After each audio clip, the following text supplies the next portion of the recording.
இன்றே டவுன்லோட் செய்து உங்கள் ஃபேவரட் ஷோக்களை என்ஜாய் பண்ணுங்க.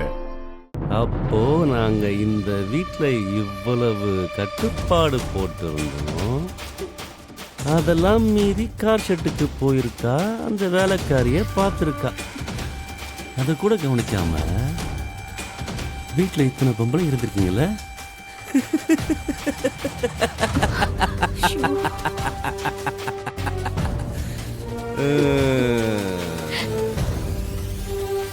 நல்லா இருக்கு. சத்தியமா அவ போனது எனக்கு தெரியாதுங்க. அதை கூட கவனிக்காம அப்படி என்ன உனக்கு புடுங்குற வந்துச்சு?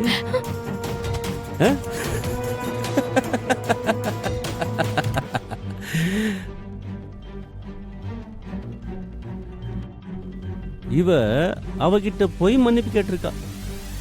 அவளும் இவளுக்கு ஆறுதல் சொல்லி மேலே படின்னு அனுப்பியிருக்கா. அவ வாழ்க்கையை நாசமாக்கி இங்க கொண்டு வந்து குப்பை ரூம்ல போட்டு வச்சிருந்தோம். இதுக்கப்புறமும் திருந்தல. ஆனா நீ கொஞ்ச நேரத்துக்கு முன்னாடி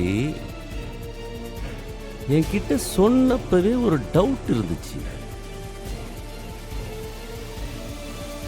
அப்ப கூட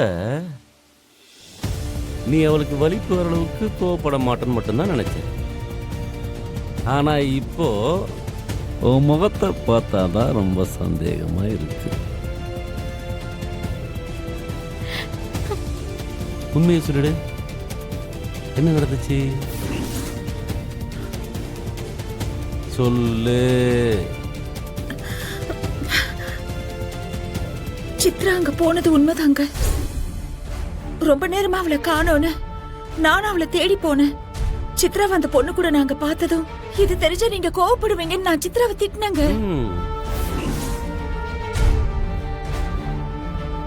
வலிப்பு வந்தவங்களுக்கு இரும்பு மட்டும் கொடுக்க கூடாது, இது மூளையில ஏற்படுற அதிர்வு. அப்புறம் நானும் அந்த பொண்ணும் தான் சித்ராவோட கையும் காலையும் இறுக்கி பிடிச்சோம். அப்புறம் தாங்க அவளுக்கு வலிப்பு நின்னுச்சு. நிஜமாவே நான் அவளை திட்டினதுனால தாங்க வலிப்பு வந்துச்சு. இதுக்கப்புறமும் நான் இதை உங்ககிட்ட சொல்லி நீங்களும் அவளை திட்டி ஏதாவது ஆயிடுமோங்கிற பயத்துல தாங்க நான் உங்ககிட்ட சொல்லாம விட்டுட்டேன். மத்தபடி உங்ககிட்ட நான் எதையும் மறைக்கணுங்கிற எண்ணத்துல இல்லைங்க. என்ன மன்னிச்சிடுங்க. உன் கண்ணு முன்னாடியே இவ்வளோ நடந்ததுக்கு அப்புறமும் நாம இங்க பார்க்க போறோம். இது வீட்டில் தெரிஞ்சா என்ன நடக்கும்னு கொஞ்சம் கூட பயமே இல்லாம அங்கே போயிருக்க.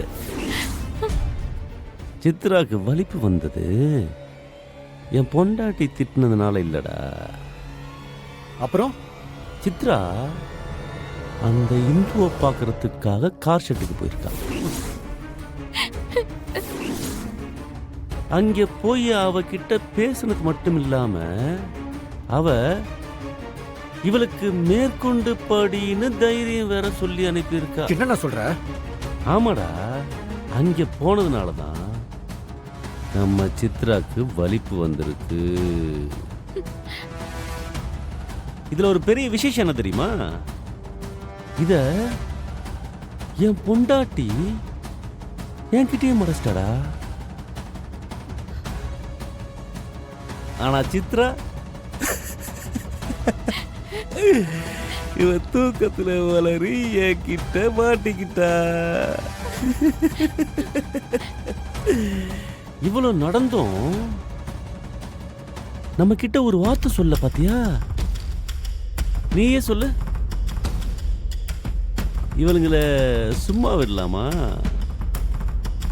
ஆஹா, ஃபிக்ஸ் மேட்டர் வெளில வந்துடுச்சு.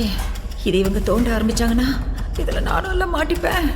ஐயோ, என்ன பண்ணலாம்? மாப்ள, அது ரெண்டும் ஏதோ சின்னஞ்சிருசுங்க. ஏதோ தெரியாம தப்பு பண்ணிட்டாங்க. தெரியாம தப்பு பண்ணதுனால அவங்கள இந்த ஒரு தடவை மன்னிச்சு விட்டுறலாம்ல. சுகுணாவும் உங்ககிட்ட பொய் சொல்ற ஆள் இல்ல. பெத்த புள்ள மேல இருக்கிற பாசத்துல நீங்க திட்டிடக்கூடாதுன்னு சொல்லாம இருந்திருக்கலாம். ஐயோ போச்சு, உன் வாயை வச்சுட்டு கொஞ்சம் சும்மா இருந்துன்னு சொன்னேன். இப்போ உன் சோத்துல நீயே மண்ணள்ளி போட்டுக்க போற. இல்லடி பார்க்க பாவமா இருந்தது அதான் அப்படி சொன்னேன். நீ ஒன்னும் சொல்ல வேணாம். உன் திருவாயை மூடிட்டு கொஞ்சம் அமைதியா இரு. அப்புறம் ஒன்ன பார்த்தா தான் பாவமாயிடும். அண்ணே அவளை சும்மா விடக்கூடாதுண்ணே. என்ன பண்ணலாம் மட்டும் சொல்லுங்கண்ணே. எவ்வளவு கொழுப்பு இருந்தா இங்க வந்ததுக்கு அப்புறமா சித்ரா கிட்ட அவ அப்படி பேசியிருப்பா. இப்ப நம்ம அவளுக்கு கொடுத்ததெல்லாம் பத்தாதுண்ணே. இன்னும் பெருசா ஏதாவது கொடுக்கணுண்ணே.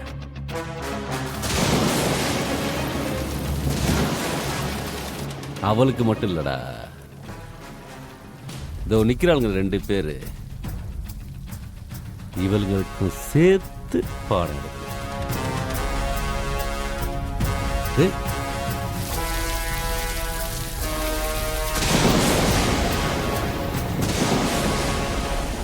ஏன் சித்ரா இவ்வளவு நடந்ததுக்கு அப்புறமும் நீ அவளை பார்த்து போய் மன்னிப்பு கேட்கறதும் அதுக்கு உன்னை மேல படின்னு சொல்றது நல்லாவா இருக்கு?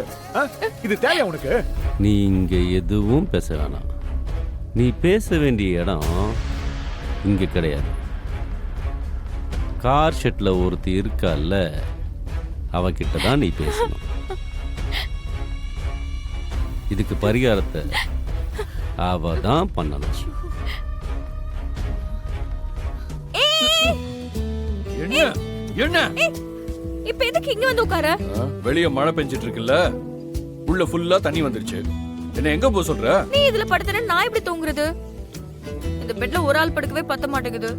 இங்க பாரு, 2 பேரும் இங்க தான் படுத்தாகணும், வேற வழியே இல்ல. உனக்கு கஷ்டமா இருந்தா நீ வெளியே போய் படுத்துக்க. என்னால மழையில் நனைய முடியாது.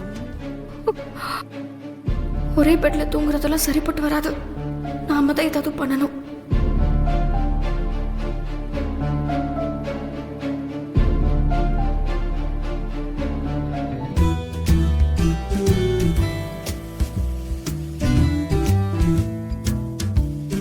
என்ன பண்ணணும்னு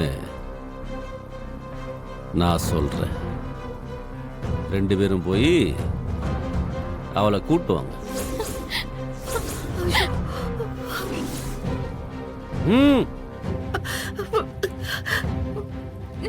சித்ரா வா. எனக்கு